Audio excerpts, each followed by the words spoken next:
एक हाजी साहब के पड़ोस में एक तवाइफ का घर था। हाजी साहब तवाइफ की वजह से बड़े परेशान थे, क्योंकि इसके घर में हर वक्त अवभाश और आवारा किस्म के आदमियों की भीड़ लगी रहती। तवाइफ इनके सामने रक्स करती और वो अपने बाप की कमाई इस पर लुटाते थे। जब हाजी साहब बहुत मजबूर थे और अपना घर भी बदल नहीं सकते थे और न ही उन औबाश नौजवानों को मना कर सकते थे, क्योंकि वो बहुत शरपसंद लोग थे। एक रात तूफानी बारिश हुई और हाजी साहब के घर की दीवार ही गिर गई। वो बहुत परेशान हुए और सुबह होते ही एक मिस्त्री की तलाश में निकल पड़े, क्योंकि उनको मालूम था कि दोपहर के वक्त वो औबाश लड़के तवाइफ के घर जरूर आएंगे और दीवार न होने की वजह से हाजी साहब के घर झांकेंगे। हाजी साहब मिस्त्री और मजदूर की तलाश में शहर की चौक में जा पहुंचे और देखा कि वहां बहुत सारे मजदूर एक कतार में बैठे हुए थे और उनमें से एक मजदूर ने अपने साथ थैला भी रखा हुआ था। हाजी साहब ने इससे कहा कि मेरे घर की दीवार गिर गई है, गारे और मिट्टी का काम है, क्या तुम मजदूरी करना पसंद करोगे? मजदूर ने कहा कि मैं 3 शर्त पर आपके यहाँ काम करूंगा। पहले शर्त ये कि तुम मुझसे मेरी सेहत के हिसाब से काम लोगे। दूसरी शर्त ये है कि तुम मेरी मजदूरी का पूरा मुआवजा अदा करोगे और मुझे इसी मामले में मायूस नहीं करोगे। तीसरी और आखिरी शर्त यह है कि जब मस्जिद में अजान होगी इस वक्त नमाज पढ़ने का मुझे वक्त दोगे। हाजी साहब ने इसकी तीनों शर्त मान ली और इसे अपने साथ घर ले आए। मजदूर ने दीवार की तहमीर का काम शुरू किया और शाम से पहले ही दीवार मुकम्मल कर ली। हाजी साहब अशर की नमाज अदा करके घर वापस आए तो मजदूर वहां मौजूद नहीं था, वो जा चुका था। हाजी साहब हैरान थे कि इसने 3 दिनों का काम एक ही दिन में कर लिया और बगैर मुआवजा लिए घर से रवाना हो गया। दूसरी सुबह होते ही हाजी साहब ने हाथ में कुछ दरम लिए और मजदूर की तलाश में इसी चौक पर जा पहुंचे, मगर इन्हें वो मजदूर नहीं नजर आया।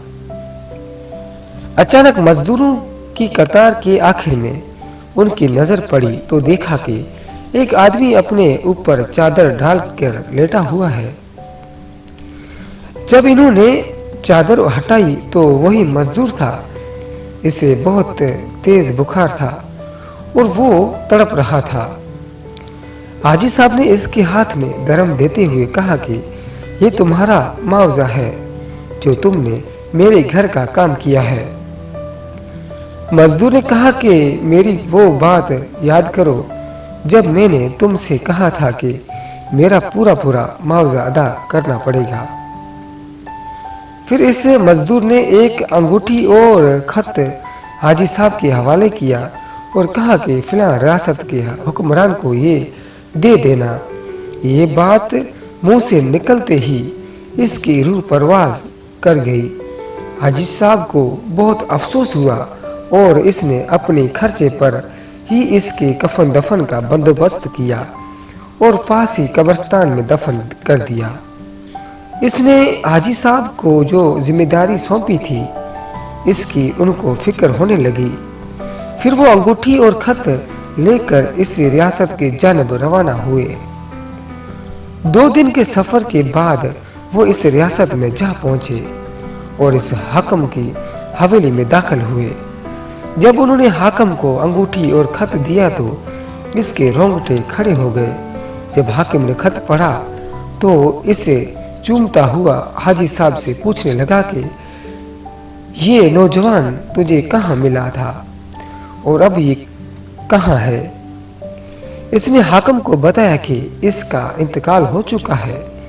ये सुनते ही हाकिम गश खाकर गिर पड़ा। जब इसे होश आया तो वो हाजी साहब की मिन्नतें करने लगा कि मुझे इसकी कब्र पर ले चलो। वो मेरा जिगर का गोशा था, मेरा एक लौता बेटा था। जवानी के नशे में वो हर रात शराब और मस्ती में गुजार देता था।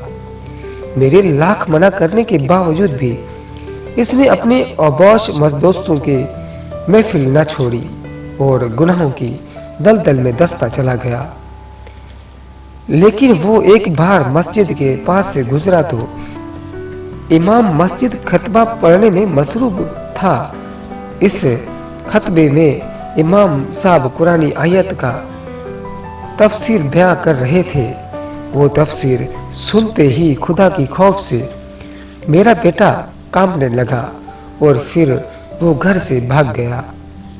मैंने इसे हर जगह तलाश किया, मगर अफसोस कि वो मुझे न मिल सका।